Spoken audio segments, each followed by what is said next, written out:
باب الشهيد. الشهيد من قتله المشركون أو وجد في معركة وبه أثر الجراحة أو قتله المسلمون ظلما ولم يجب بقتله دية فيكفن ويصلى عليه ولا يغسل. وإذا استشهد الجنب غسل عند أبي حنيفة رحمه الله وكذلك الصبي. وقال أبو يوسف ومحمد رحمهم الله لا يغسلان. شہید کے بارے میں آج ہم پڑھیں گے مولانا. شہید بھائی، الشہید من قتلہ المشرکون، شہید وہ شخص ہے جسے قتل کر دیا ہو مشرکین نے، مشرکوں نے قتل کر دیا بھائی. او وجد فی معرکۃ، یا وہ میدان جنگ میں پایا گیا بھائی. وبہ اثر الجراحۃ، اور اس پر زخم کا کوئی نشان تھا بھائی. تو میدان جنگ میں پایا گیا بھائی، مشرکین سے جنگ تھی اور میدان جنگ میں بعد میں یہ شخص ملا اور اس پر زخم کا نشان تھا. او قتلہ المسلمون ظلما، یا مسلمانوں نے اس کو ظلمن قتل کر دیا ہو بھائی.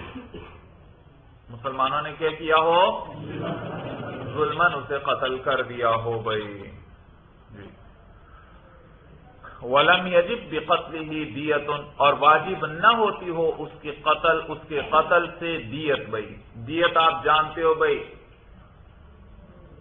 بھائی آپ آگے آ جائے گا، مسائل آ جائیں گے تفصیل سے اس بارے میں کہ اگر کوئی شخص دوسرے کو قتل کرتا ہے تو کیا کیا جائے گا بھائی.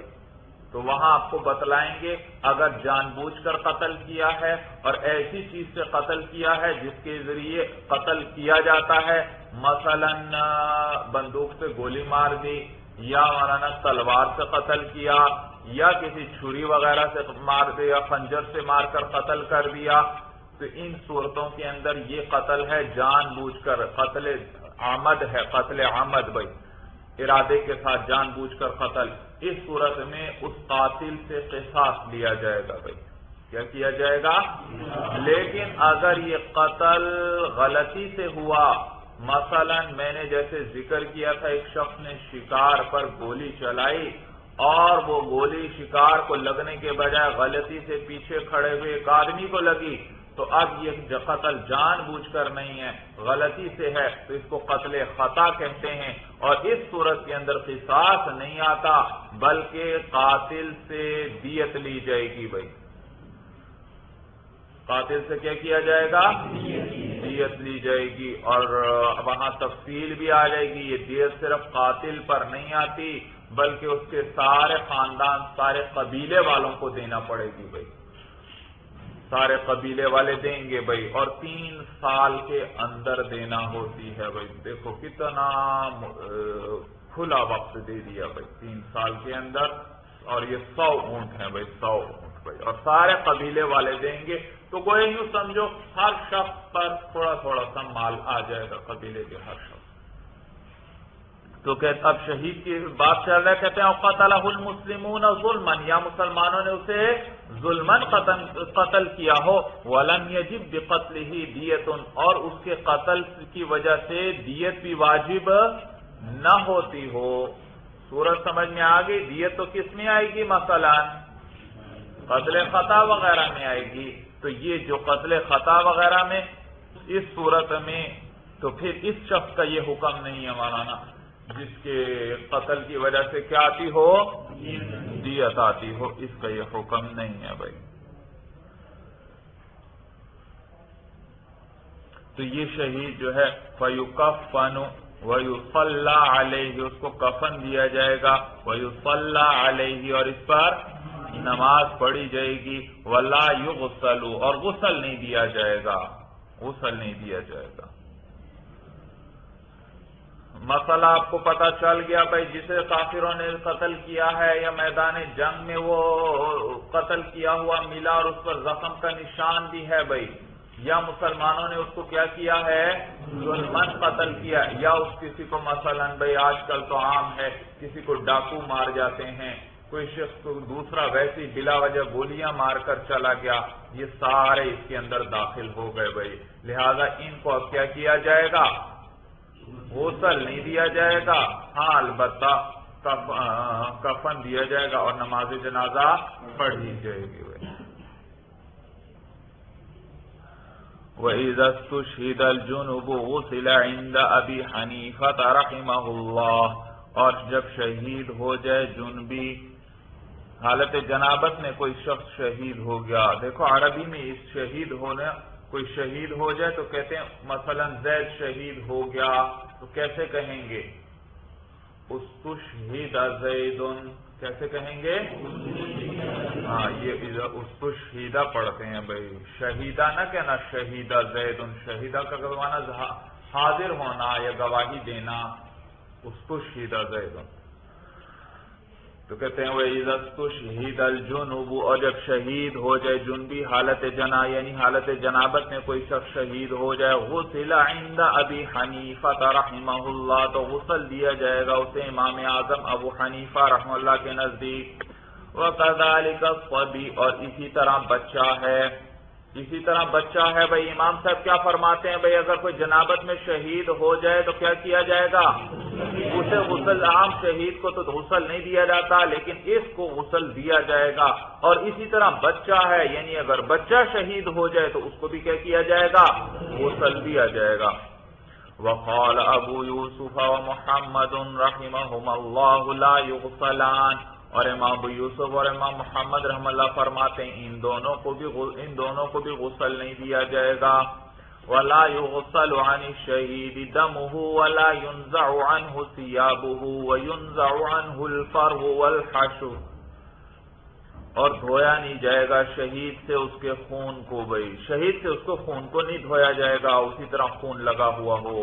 ولا ينزع عنه ثيابه، اور اتارے نہیں جائیں گے اس سے اس کے کپڑے بھائی، انہی کپڑوں میں کیا کیا جائے گا؟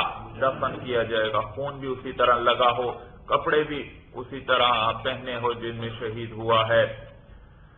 ہاں البتہ اگر کپڑوں سے زائد کوئی چیز پہنی ہے تو وہ اتار لی جائے گی، چنانچہ وہ ذکر کر رہے ہیں وَيُنزَعُ عَنْهُ الْفَرْوُ وَالْحَشْوُ، فرق کہتے ہیں پوستین کو، پوستین جانتے ہو کہ نہیں جانتے بھائی کئی جانوروں کی کھالوں کو بطور لباس کے بنا کر پہن لیا جاتا ہے بھائی، سمجھ میں؟ قمیص کے اوپر سردی سے بچنے کے لیے وہ چمڑے کی جو جیکٹ وغیرہ بنا لیتے ہیں بھائی، تو یہ پوستین ہے، یہ جو کھال سے دباغت دینے کے بعد جو کپڑا بنایا جائے وہ پوستین کہلاتا ہے بھائی۔ تو وہ پوستین اگر پہنی ہوئی ہے یہ زائد چیز ہے بھائی، لہذا اس کو اتارا جائے گا۔ اور حشو یاد رکھنا، حشو وہ چیز جس سے دوسری چیزوں میں بھرا جاتا ہے، حشو کس کو کہتے ہیں؟ وہ چیز جسے دوسری چیزوں میں بھرا جاتا ہے، جیسے روئی ہے، روئی کو کیا کیا جاتا ہے؟ رضائی میں بھی بھرتے ہیں، تکیے میں بھی بھرتے ہیں، اسی طرح بھائی یہ جیکٹ وغیرہ میں بھی کیا کرتے ہیں؟ روئی بھائی طریقہ ہوتا ہے، خاص طریقے سے آپ نے اگر دیکھا ہو کھول کر کبھی تو ان کے اندر بھی روئی کو انہوں نے باقاعدہ کیا ہوتا ہے، بھرا ہوتا ہے طریقے سے سلائی وغیرہ کر کے بھائی صاحب، تو یہ روئی ماننا۔ لیکن حشو سے اب یہاں روئی نہیں مراد بلکہ وہ کپڑا مراد ہے جس کے اندر روئی کو بھرا گیا ہو، یعنی سردی کے لیے کوئی ایسا لباس تیار کیا ہو وہ اس نے پہنا ہوا تھا۔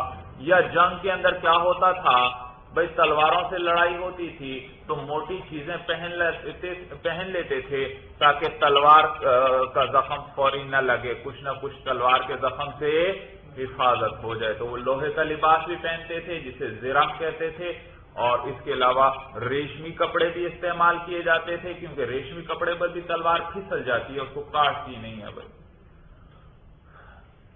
تو لہذا یہ جو شہید ہونے والا ہے اگر اس نے پوستین پہنی ہوئی ہے، جانور کا چمڑا وغیرہ پہنا ہوا ہے جسم پر، یا حشو ہے یعنی وہ کپڑا جس کے اندر روئی وغیرہ بھری ہے وہ پہنا ہوا ہے، والخف یا کیا ہے؟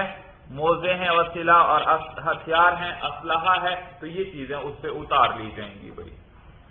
تو کہتے ہیں وَيُنزَعُ عَنْهُ الْفَرْوُ وَالْحَشْوُ وَالْخُفُّ وَالسِّلَاحُ، اور اتار دیا جائے گا اس سے پوستین کو اور وہ کپڑے جن میں روئی وغیرہ بھری ہو، والخف اور موزے، والسلاح اور ہتھیار اسلحے کو اس سے اتار دیا جائے گا بھائی. سمجھ میں آیا بھائی؟ تو جنگ کے اندر یہ موٹی چیز وغیرہ یا لوہے کا لباس پہنا جاتا تھا تاکہ تلوار کے وغیرہ کے زخم سے قدرے حفاظت ہو سکے بھائی تلوار سے. اور میں نے بتایا ریشمی کپڑا بھی جسم پر اوپر ڈال لیتے، اور ریشمی کپڑے پر تلوار پھسل جاتی ہے، کاٹتی نہیں. اللہ، اس پر ایک واقعہ یاد آیا بھائی، آپ کو سنا دوں بھائی. سلطان صلاح الدین ایوبی بھائی، آپ نے نام سنا ہوگا بھائی. ایک عظیم مجاہد گزرے ہیں، ایک عظیم کمانڈر گزرے ہیں، جنہوں نے عیسائیوں وغیرہ سے صلیبی جنگیں لڑی تھیں بھائی. عیسائی اپنی پوری طاقت سے اکٹھے ہو کر آ گئے تھے، لیکن سلطان صلاح الدین ایوبی نے انہیں عبرتناک شکستوں سے دوچار کیا. ایک مرتبہ بھائی صلیبیوں کا، عیسائیوں کا بہت بڑا بادشاہ بھائی جو ان کا کمانڈر تھا، اس نے سلطان صلاح الدین ایوبی کو پیغام بھیجا. چنانچہ اس نے سلطان صلاح الدین ایوبی کو ملاقات کا پیغام بھیجا بھائی کہ آپ ہمارے پاس آئیں بھائی، ہم دونوں میں ذرا ملاقات ہو جائے. سلطان صلاح الدین ایوبی بھائی انہوں نے پیغام قبول کر لیا کہ ہاں میں آؤں گا. چنانچہ سلطان صلاح الدین ایوبی مقررہ دن ملاقات کے لیے گئے بھائی. اس انگریز بادشاہ نے کیا کیا تھا کہ جس راستے سے سلطان نے آنا تھا بھائی، تو اپنے لشکر کے جو بڑے بڑے ماہر تلوار والے، نیزوں والے، نشانہ باز تھے، اور جو مہارت تھی جن کو لڑائی وغیرہ کے اندر، اور مضبوط اور قوی اونچے اونچے قد والے، ان ساروں کو راستے کے دونوں طرف کھڑا کر دیا اور کہا جب مسلمانوں کا کمانڈر آئے تو تم نے آپس میں مہارت دکھانی ہے تاکہ اس پر خوب روب پڑ جائے کہ کیسے کیسے ماہر لوگ ہیں، تلوار باز ہیں ان کے پاس، اور کیسے زبردست فوجی ہیں، تاکہ اس پر روب پڑ جائے ہمارا بھائی. چنانچہ بھائی سلطان صلاح الدین کہتے ہیں ایوبی آیا بھائی، اور بڑے وقار کے ساتھ اطمینان سے چلتا ہوا آ رہا ہے. ادھر ادھر فوجی عجیب و غریب کرتب دکھا رہے ہیں، اپنی بے انتہا مہارت دکھا رہے ہیں بھائی، تلواریں گھما رہے ہیں آپس میں، ادھر ادھر نیزے بھائی نیزہ بازی دکھا رہے ہیں. سلطان بڑے وقار سے بھائی اطمینان سے ایک کی طرف بھی توجہ نہیں کی، بڑے اطمینان سے چلتا چلتا آرام سے پہنچ گیا. دربار ہوگا، بڑا دربار لگا ہوگا بھائی، اس کے بھی بڑے بڑے کمانڈر سارے بیٹھے ہوئے ہیں، ساروں نے اسلحہ لگایا ہوا ہے، بہترین قسم کا اسلحہ. مسلمان بیچارے جو تھے وہ تو آپ کو پتہ ہے اپنے جذبہ جہاد کے ذریعے لڑتے ہیں، نہ ان کے پاس اتنا اسلحہ تھا نہ کچھ. سلطان کا لباس بھی عام سادہ اور معمولی تھا، اسی لباس میں وہ پہنچا. اس کے بڑے بڑے کمانڈر بیٹھے ہیں، خوب چمکدار نئے بھائی انہوں نے پورے جسم کو انہوں نے ڈھانپا ہوتا تھا لوہے کے اندر کہ کہیں بھی تلوار وغیرہ نہ لگ سکے بھائی. دیکھ کر انسان پر روب طاری ہو جاتا تھا، لیکن سلطان نے کسی کی طرف ذرہ بھر توجہ نہیں کی، سیدھا چلا گیا آرام سے بھائی ان کے بادشاہ کے پاس بیٹھ گیا. باتیں ہوتی رہیں. جب باتیں ختم ہو گئی سلطان صلاح الدین ایوبی اسی طرح اٹھا، واپس چلنے کے لیے 2 4 5 قدم چلا. میں نے بتایا انہوں نے ریشمی کپڑے اپنے اوپر ڈالے ہوتے تھے بھائی. اس کے پاس اس سے ایک دم آگے بڑھے، ریشمی رومال اس کے پاس تھا، وہ ریشمی رومال اس سے چھین لیا بھائی.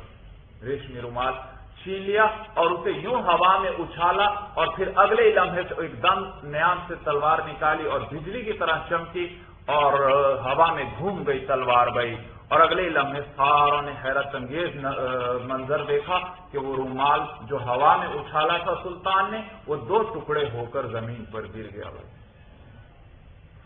ریشمی کپڑا کوئی کاٹ سکتا ہے؟ وہ عام کپڑا بھی نہیں ہے، وہ تو تلوار کے ساتھ چلا جائے گا، کٹے گا نہیں، لیکن سلطان نے ایسا زبردست وار کیا کہ وہ ریشمی رومال ہوا میں 2 ٹکڑے ہو گیا، 2 ٹکڑے ہو گیا بھائی۔ اسے کاٹ کر تیزی سے سلطان انگریزوں کے بادشاہ کی طرف مڑا اور کہنے لگا اگر تمہارے فوجیوں اور کمانڈروں میں سے کوئی اس طرح کر سکتا ہے تو اسے سامنے لے کر آؤ۔ ان کی تو زبانیں ہی بند ہو گئی، بھائی ایسا کر سکتا ہے، حیران رہ گئے بھائی۔ جو بادشاہ ہوتا ہے، سلطان بادشاہ تھا بھائی مسلمانوں کا، تو یہ بادشاہ جو ہوتا ہے وہ تو سب سے آرام طلب ہوتا ہے، سمجھ میں آیا؟ بادشاہ تو اس کے لیے تو ہر طرف راحتیں ہی راحتیں، ہر چیز میں راحت ہوتی ہے، تو وہ تو سب سے آرام طلب ہوتا ہے۔ تو ان پہ اتنا روب طاری ہو گیا کہ ان کے خلیفہ کا یہ حال ہے تو باقیوں کا کیا حال ہوگا بھائی۔ سلطان نے بھائی وہ واپس مڑا اور کہنے لگا اگر تمہارے فوجیوں میں سے، تمہارے کمانڈروں میں سے کوئی ایک بھی ایسا کر سکتا ہے تو اسے سامنے لاؤ بھائی۔ پھر یہ کہہ کر جواب کا بھی انتظار نہیں کیا، پھر واپس مڑا اور چل پڑا، کیونکہ وہ جانتا تھا کہ ان میں سے کوئی بھی ایسا نہیں کر سکتا۔ عجیب مسلمانوں کی جرأت ہوتی تھی اور عجیب مولانا اللہ تعالیٰ نے ان کو ہمت۔ آج مسلمان کمزور ہو گئے دین سے دور ہونے کی بنا پر بھائی۔ البتہ اہل حق کی جماعت آج بھی ہے، آپ دیکھ رہے ہیں کفر کے ساتھ جگہ جگہ برسر پیکار ہیں بھائی اس زمانے کے اندر۔ یہ بڑی ہمت کی بات ہے، بڑی ہمت کی بات ہے۔ وَمَنِ ارْتُسْتَغْسِلَ وَالِارْتِسَاسُ أَنْ يَأْكُلَ أَوْ يَشْرَبَ أَوْ يُدَاوَى أَوْ يَبْقَى حَيًّا حَتَّى يَمْضِيَ عَلَيْهِ وَقْتُ صَلَاةٍ وَهُوَ يَعْقِلُ۔ ارتساس مولانا، ومن ارتس، ارتساس جو ہے ارتساس اسے کہتے ہیں کہ کسی شخص کو مثلا میدان جنگ سے اٹھا کر لایا گیا، زخمی تھا لیکن ابھی تھوڑی سی زندگی اس میں باقی تھی اور وہ منافع زندگی میں سے کوئی نفع حاصل کر لیتا ہے، یہ کیا کہلاتا ہے؟ ارتساس کہلاتا ہے۔ میدان جنگ سے شدید زخمی اٹھا کر لایا گیا ہے، شدید زخمی ہے لیکن اس میں ابھی کچھ زندگی کی رمق باقی ہے، کچھ دیر زندہ رہتا ہے اور منافع زندگی میں سے کوئی نفع حاصل کر لیتا ہے، کوئی زندوں والا کام کر لیتا ہے، تو یہ کیا کہلاتا ہے؟ ارتساس بھائی۔ وَمَنِ ارْتُسْتَغْسِلَ، جس نے منافع زندگی میں سے کوئی نفع حاصل کر لیا یا جسے اٹھا کر لایا گیا زندگی کی ایک رمق باقی تھی، یہ ترجمہ کر لیں۔ وَمَنِ ارْتُسْتَغْسِلَ، جو مرتس ہے ارتساس والا اس کو کیا کیا جائے گا؟ غسل دیا جائے گا بھائی، غسل دیا جائے گا۔ اور ارتساس کا کیا معنی بتلایا میں نے کہ منافع زندگی میں سے کوئی نفع، یہی کہ زندوں والا کوئی کام کر لیتا ہے۔ دیکھیے خود بتا رہے ہیں کیا کرے گا۔ والارتساس، اور ارتساس یہ ہے کہ ان یأکل، کہ کچھ کھا لے، کیا کر لے؟ اسے اٹھا کر لے، اس نے کچھ کھا لیا، یا کسی کو مسلمانوں نے یا ڈاکوں نے ظلمن قتل کیا تھا اور وہ کچھ دیر زندہ رہا اور اس نے کچھ کھا لیا، او یشرب، یا کچھ پیا، تو کھانا اور پینا یہ تو زندوں کا کام ہے، تو دیکھو زندوں والا کام کیا، او یداوا، یا اس کا کچھ علاج معالجہ کیا گیا، او یبقى حیا، یا وہ زندہ رہا حتی یمضی علیہ وقت الصلاۃ، یہاں تک کہ اس پر کسی نماز کا وقت گزر جائے، یعنی کسی ایک نماز کا وقت اس پر گزر جائے اور وہ زندہ رہے، وَهُوَ يَعْقِلُ، اس حال میں، یہ وہ حالیہ ہے، اس حال میں کہ وہ عقل رکھتا ہو، یعنی عقل، حالت عقل میں اس پر کیا ہو، ایک نماز کا وقت گزر جائے۔ ایک تو وہ ہے بالکل بے ہوش ہے بھائی، اس کو ہوش ہی کوئی نہیں، اس کا یہ حکم نہیں بھائی، وہ بتلائے عقل ہو اس کی قائم ہو بھائی۔ یا اسی طرح مولانا سو گیا، کچھ نیند کر لی، یہ سونا یہ بھی دراصل کس کا کام ہے؟ زندوں کا کام ہے بھائی۔ یا کوئی مثلا کوئی خرید و فروخت کر لیتا ہے تو یہ بھی کس کا کام ہے؟ زندوں کا کام ہے، تو یہ سب ارتساس ہیں مولانا۔ او ينقل من المعركة حيا، یا اس کو نقل کیا گیا، منتقل کیا گیا میدان جنگ سے اس حال میں کہ وہ زندہ تھا، یعنی حالت حیات میں اس کو میدان جنگ سے منتقل کر دیا گیا بھائی، تو یہ بھی ارتساس ہے۔ لیکن یہ یاد رکھیے، ایک شخص کو میدان جنگ سے اٹھا کر لائے اور وہ کچھ دیر زندہ رہا، لیکن جنگ ابھی ختم نہیں ہوئی تھی کہ اس کا انتقال ہو گیا، تو یہ مرتد نہیں مولانا، یہ بھی وہ شہید ہی ہے۔ مرتد کا پیچھے حکم بیان کر دیا بھائی کہ اس کو غسل دیا جائے گا۔ شہید کے بارے میں تو کیا بتلایا تھا؟ غسل نہیں دیا جائے گا، غسل نہیں دیا جائے گا، لیکن ارتساس والے کو کیا کیا جائے گا؟ غسل دیا جائے گا۔ اور اس میں یہ بھی ذکر کیا او ينقل من المعركة حيا، یا اس کو منتقل کیا گیا میدان جنگ سے اس حال میں کہ وہ زندہ تھا بھائی۔ تو لیکن میں نے بتلایا اگر جنگ ختم ہونے سے پہلے اس کا انتقال ہوا تو پھر یہ مرتد نہیں ہے، لہذا یہ شہید ہی ہے اور اس کو کیا کیا جائے گا؟ وَمَنْ قُتِلَ فِي حَدٍّ أَوْ قِصَاصٍ غُسِلَ وَصُلِّيَ عَلَيْهِ، اور جس کو قتل کر دیا گیا کسی حد کے اندر یا قصاص کے اندر، غسل تو کیا کیا جائے گا؟ اسے غسل۔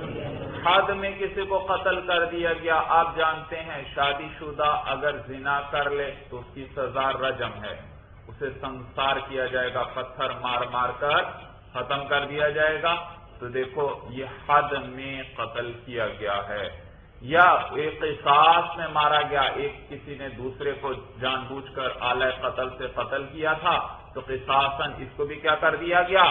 قتل کر دیا گیا۔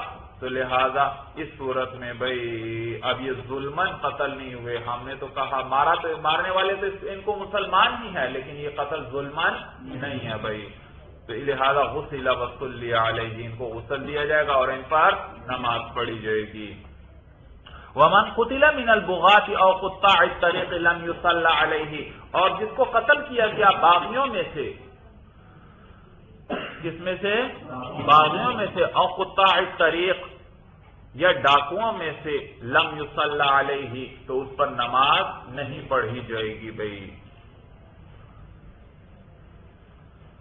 قاطع طریق یہ ڈاکو کو کہتے ہیں عربی میں بھئی، قطاع جمع ہے بھئی، تو ڈاکوؤں میں سے کسی کو قتل کرے، قطع کرنے والا، کاٹنے والا۔ ڈاکو بھی کیا کرتے ہیں؟ ایک آدمی مثلا سفر پہ جا رہا ہے، راستے میں آ کر راستہ کاٹ کر اسے لوٹ لیتے ہیں، تو یہ قاطع طریق مراد یہ کنایہ ہے، ڈاکو کو کہتے ہیں ڈاکو۔ اور میں نے آپ کو مسئلہ بتلایا تھا کہ باغی اور ڈاکو کی نماز جنازہ نہیں پڑھی جائے گی، لیکن کب؟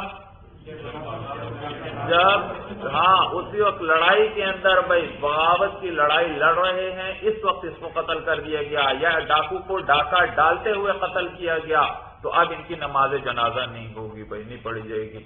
لیکن اگر اس وقت قتل نہیں کیا گیا، اس کے بعد ڈاکہ ڈالنے کے بعد کچھ عرصہ رہا، پھر اس کو قتل کیا گیا، تو اس صورت میں کیا کیا جائے گا؟ نماز جنازہ پڑھائی جائے گی بھائی۔ تو یاد رکھیے بھائی، شہید کا باب آپ نے پڑھا بھائی، تو شہید جو ہے وہ دو قسم پر ہے مولانا، ایک شہید حقیقی ہے، ایک شہید اخروی بھائی۔ کتنی قسم پر ہے؟ دو قسم پر، ایک شہید حقیقی ہے اور ایک شہید اخروی ہے۔ شہید حقیقی وہ ہے جو دنیاوی اعتبار سے بھی شہید ہے، اخروی اعتبار سے بھی شہید ہے۔ اور دوسری قسم کیا ہے؟ شہید اخروی، یعنی دنیاوی اعتبار سے شہید نہیں۔ کیا مانا؟ یہ مانا نہیں شہید ہی نہیں ہے تو شہید، لیکن دنیاوی شہید پر جو دنیاوی احکام آتے ہیں وہ احکام اس پر نہیں آئیں گے۔ حقیقی شہید تو وہ ہے دنیاوی اعتبار سے بھی شہید کے احکام اس پر آئیں گے اور اخروی اعتبار سے بھی وہ شہید ہے، لیکن دوسرا کیا بتلایا میں نے؟ صرف اخروی شہید ہے، یعنی دنیاوی شہید کے جو دنیاوی احکام ہیں وہ اس پر لاگو نہیں ہوں گے۔ شہید کا دنیاوی حکم کیا تھا؟ کہ اس کے کپڑے نہیں اتاریں گے، اس سے خون نہیں دھوئیں گے، اسے غسل نہیں دیں گے، تو لہذا یہ جو ارتصاص والا ہے یہ شہید تو ہے بھائی، بیچارہ لڑ رہا تھا، لڑنے کے بعد جہاد کر رہا تھا بھائی، بعد میں کچھ وقت زندہ رہا اور پھر انتقال ہوا، تو یہ بھی تو شہید ہے، لیکن یہ شہید کون سا ہے؟ اخروی کہیں گے اس کو، یعنی دنیاوی احکام جو ہیں وہ اس پر لاگو نہیں ہوں گے کہ غسل نہ دیا جائے، بلکہ کیا کیا جائے گا؟ غسل دیا جائے گا بھائی۔ باب الصلاۃ فی الکعبہ، یہ باب ہے مولانا کعبہ کے اندر نماز کے بارے میں۔ بیت اللہ کے اندر کوئی شخص نماز پڑھتا ہے بھائی، بیت اللہ کے اندر خانہ کعبہ کے اندر نماز پڑھنے کا کیا حکم؟ کہتے ہیں الصلاۃ فی الکعبۃ جائزۃ فرضھا ونفلھا، نماز جائز ہے کعبہ کے اندر، فرض بھی اور نفل بھی، فرض نماز بھی کعبہ کے اندر پڑھنا جائز اور نفل نماز پڑھنا بھی جائز بھائی۔ سمجھ میں خانہ کعبہ کے اندر چلا گیا بھائی اور اس کے اندر نماز پڑھ رہا ہے بھائی، اندر نماز پڑھ رہا ہے، اور یاد رکھیے کہ پھر اندر اب جس طرف بھی منہ کر لے درست ہے، کیونکہ ہر طرف کیا ہے؟ خانہ کعبہ ہی ہے، تو جس طرف بھی رخ کر کے نماز پڑھنا چاہے پڑھ سکتا ہے بھائی۔ فَإِن صَلَّى الْإِمَامُ فِيهَا بِجَمَاعَةٍ، پس اگر نماز پڑھائے امام اس کے اندر جماعت کے ساتھ، فجعل، صورت مسئلہ یہ بھائی، خانہ کعبہ کے اندر بھائی چند آدمی مل گئے، اب جماعت کروانا چاہتے ہیں بھائی، جماعت کروانا چاہتے ہیں، تو کہتے ہیں بھائی جیسے مرضی نماز پڑھ لیں، مثلا ایک کا رخ ایک طرف ہے، دوسرے کا دوسری طرف ہے، تیسرے کا تیسری طرف ہے، تو نماز سب کی ہو جائے گی، امام کی اقتداء کر رہے ہیں اور رخ دوسری طرف ہے، دوسری طرف بھائی تو نماز ہو جائے گی، کیونکہ رخ کس کی طرف کرنا ضروری تھا؟ خانہ کعبہ کی طرف، اور ہر طرف خانہ کعبہ ہے، لہذا نماز ہو جائے گی۔ البتہ وہ صورت جس کے اندر مقتدی امام سے آگے ہو جائے، اس صورت میں جماعت وہ اس کی نماز نہیں ہوگی، اس کی نماز، مثلا دیکھو بھائی امام کا رخ تھا شمال کی طرف، مقتدی نے اپنا رخ کر لیا جنوب کی طرف، بالکل اس کے الٹ کر لیا، پھر بھی ٹھیک ہے۔ امام کا رخ ہے شمال کی طرف مثلا، مقتدی نے رخ کر لیا مشرق کی طرف بھائی، امام کی ایک جانب کو، پھر بھی درست ہے، اس لیے کیونکہ یہ امام سے آگے نہیں۔ لیکن اگر مقتدی ایسی جگہ کھڑا ہوا کہ اس کی پشت امام کے چہرے کی طرف تھی، اس کی پشت کیا تھی؟ جب امام کی چہرے کی طرف اس کی پشت ہے تو معلوم ہو جائے امام سے آگے ہو گیا، یہ کیا ہوا؟ امام سے آگے ہوا، اور جب امام سے آگے جو امام سے آگے بڑھ جائے اس کی نماز نہیں، لہذا وہ شخص جس کی پشت امام کے چہرے کی طرف ہوگی اس کی نماز نہیں ہوگی، باقی سب کی نماز ہو جائے گی بھائی۔ حتیٰ کہ جس نے اپنا چہرہ امام کے چہرے کی طرف کر لیا بھائی اس کی بھی نماز ہو جائے گی، کیونکہ اس کو آگے ہونا نہیں کہتے بھائی، آگے ہونا کس کو کہیں گے؟ جدھر کو میرا منہ ہے ادھر کوئی زید کا بھی منہ ہو اور مجھ سے اب آگے ہے، تو اب اس کی پشت کس کی طرف ہو گئی؟ میری طرف ہو جائے گی، تو اس کو کہیں گے زید مجھ سے آگے ہے، زید مجھ سے آگے ہے۔ لیکن اگر اس کا چہرہ بھی میری طرف ہے، میرا چہرہ اس کی طرف ہے، تو کسی کو آگے نہیں کہہ سکتے بھائی ہم۔ فَإِن صَلَّى الْإِمَامُ فِيهَا بِجَمَاعَةٍ پس اس میں نماز پڑھائے اگر جماعت کے ساتھ فَجَعَلَ بَعْضُهُمْ ظَهْرَهُ إِلَى ظَهْرِ الْإِمَامِ جَازَ پس کر دی ان میں سے بعض نے اپنی پشت امام کی پشت کی طرف جازا تو یہ جائز ہے وَمَنْ جَعَلَ مِنْهُمْ وَجْهَهُ إِلَى وَجْهِ الْإِمَامِ جَازَ وَيَكْرَهُ اور جن میں سے جس نے اپنے چہرے کو امام کے چہرے کی طرف کر لیا جازا تو یہ بھی جائز ہے وَيُكْرَهُ اور مکروہ ہے بھائی مکروہ سمجھ میں آیا بھائی مکروہ ہے اس لیے کہ ایک دوسرے کی طرف منہ ہو گیا ایک دوسرے کی طرف رخ ہو گیا نماز میں تو یہ تو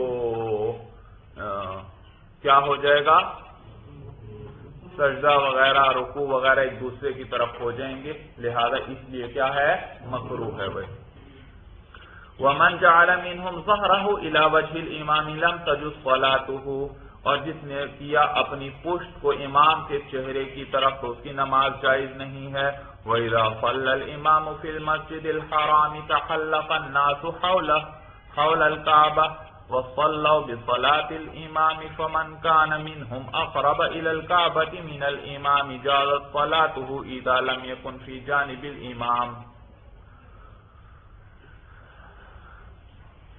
یہ تو مسئلہ تھا خانہ کعبہ کے اندر نماز پڑھنے کا اب ذکر کر رہے ہیں مسجد الحرام کے اندر کوئی نماز پڑھتا ہے بھائی کہاں پڑھتا ہے بھائی وہ مسجد جس کے اندر خانہ کعبہ ہے وہ مسجد الحرام کہلاتی ہے بھائی جہاں طواف وغیرہ ہوتا ہے تو اس مسجد الحرام میں نماز پڑھتے ہیں تو یاد رکھیے امام جماعت کرواتا ہے اب بیت اللہ کی چاروں جانب لوگ کھڑے ہیں دائرہ بنا کر بھائی صفیں آپ نے دیکھی ہیں انہی تصاویر میں بھائی بیت اللہ کے ارد گرد چاروں طرف گول دائرے کی صورت میں لوگ کھڑے ہوتے ہیں صفیں بنا کر تو اس صورت میں یاد رکھیے اگر کوئی شخص امام سے بڑھ کر بیت اللہ کے قریب ہو مثلا امام ہے بیت اللہ سے 5 گز کے فاصلے پر اور ایک شخص بیت اللہ سے صرف 1 فٹ کے فاصلے پر ہے یعنی سجدہ اس کا وہاں بن رہا ہے یا یوں کہہ لو امام ہے 5 گز کے فاصلے پر اور وہ شخص ہے بیت اللہ سے 1.5 گز کے فاصلے پر کتنے فاصلے پر تو کہتے ہیں بھائی اس شخص کی بھی نماز ہو جائے گی بشرطے کہ یہ اس جانب میں نہ کھڑا ہو جس طرف امام ہے بیت اللہ کے جس جانب میں امام کھڑا ہے اس جانب کوئی بیت اللہ کے زیادہ قریب ہو گیا امام سے تو معلوم ہو وہ امام سے آگے بڑھ گیا اور جو امام سے آگے بڑھ جائے اس کی نماز نہیں ہوتی ہاں دوسری طرف سے ایک آدمی زیادہ قریب ہے تو وہ تو امام والی جانب ہی نہیں ہے تو وہاں ہم یہ نہیں کہیں گے کہ یہ امام سے آگے بڑھ گیا لہذا بیت اللہ کے 4 اطراف میں سے وہ طرف جس طرف امام کھڑا ہے اس طرف کوئی شخص اس سے آگے نہیں ہوگا باقی اطراف کے اندر بیت اللہ تک صفیں جائز ہیں مولانا بیت اللہ تک صفیں بنانا جائز ہے صورت سب کو سمجھ میں آ گئی بھائی لہذا اسی لیے اب اگر آپ تصاویر وغیرہ کبھی دیکھیں بیت اللہ کے گرد جماعت کی تو غور کرنا اس پر بھائی جس طرف امام کھڑا ہوگا اس طرف امام کے سے آگے ساری جگہ خالی ہوگی بھائی باقی اطراف میں خالی نہیں ہوگی بیت اللہ تک وہ آگے تک صفیں چلی گئی ہوں گی امام سے کافی آگے بن جاتے ہیں لیکن امام کی جانب میں نہیں ہوتے بھائی تو یہی بات کر رہے ہیں وَإِذَا صَلَّى الْإِمَامُ فِي الْمَسْجِدِ الْحَرَامِ اور جب نماز پڑھائے امام مسجد الحرام کے اندر تَحَلَّقَ النَّاسُ حَوْلَ الْكَعْبَةِ تو حلقہ بنا لیں دائرہ بنا لیں لوگ بیت اللہ کے گرد وہی خانہ کعبہ کے گرد حلقہ بنا لیں گے وَصَلَّوْا بِصَلَاةِ الْإِمَامِ اور نماز پڑھیں گے امام کی نماز کے ساتھ فَمَنْ كَانَ مِنْهُمْ أَقْرَبَ إِلَى الْكَعْبَةِ مِنَ الْإِمَامِ پس ان میں سے جو کوئی زیادہ قریب ہوا کعبہ کے امام سے جازت صلاته اس کی نماز جائز ہے اذا لم يكن في جانب الامام جب وہ امام کی جانب میں نہ ہو ومن صلى على ظهر الكعبة جازت صلاته اور جس شخص نے نماز پڑھی بیت اللہ کی چھت پر جازت صلاته تو اس کی نماز جائز ہے بیت اللہ کی چھت اس پر نماز پڑھتا ہے تو یہ بھی جائز ہے مولانا. بیت اللہ صرف یہ اس کمرے کا نام نہیں ہے، صرف اس کا، یہ اس کمرے سے لے کر زمین سے وہ آسمانوں تک یہ ساری فضا کس کے حکم میں ہے؟ بیت اللہ کے حکم میں ہے. لہذا ایک شخص قریب کے ایک پہاڑ پر کھڑا ہو کر بیت اللہ کی طرف رخ کر کے نماز پڑھتا ہے. اب دیکھا جائے بیت اللہ تو وہ نیچے ہے، لیکن پھر بھی فقہاء کرام کیا فرماتے ہیں؟ اس کی نماز ہو جائے گی، اس لیے کہ بیت اللہ صرف اس کمرے کا نام نہیں بلکہ یہ ساری فضا آسمانوں تک یہ کس کے حکم میں ہے؟ بیت اللہ کے حکم میں ہے بھائی. تو بیت اللہ کی چھت پر بھی لہذا نماز جائز ہو جائے گی بھائی. البتہ یہ مکروہ تحریمی ہے مولانا، اس لیے کہ سوء ادب ہے، خلاف ادب ہے بھائی کہ بیت اللہ کی چھت پر چڑھا جائے بھائی. سورج سمجھ میں آ گئی بھائی؟ چلیے بس مولانا، ھذا ھو المرام واللہ اعلم بحقیقت الکلام.